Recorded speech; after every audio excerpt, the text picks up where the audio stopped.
লক্ষ তরুণ রাজপথে, ভেঙে সব বাধার শিকল ঘুরিয়ে দিয়ে সকল ভয়, আগামীর বাংলাদেশের পথ চলাতে নির্ভয়।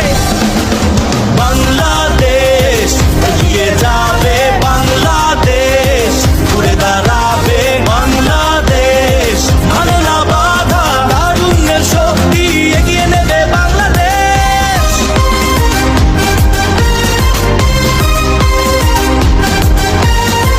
দেশপ্রেম, সততা, তারুণ্যের অঙ্গীকার, স্বাধীনতা, গণতন্ত্র, জনতার অধিকার, যখনই আঘাত আনে দালাল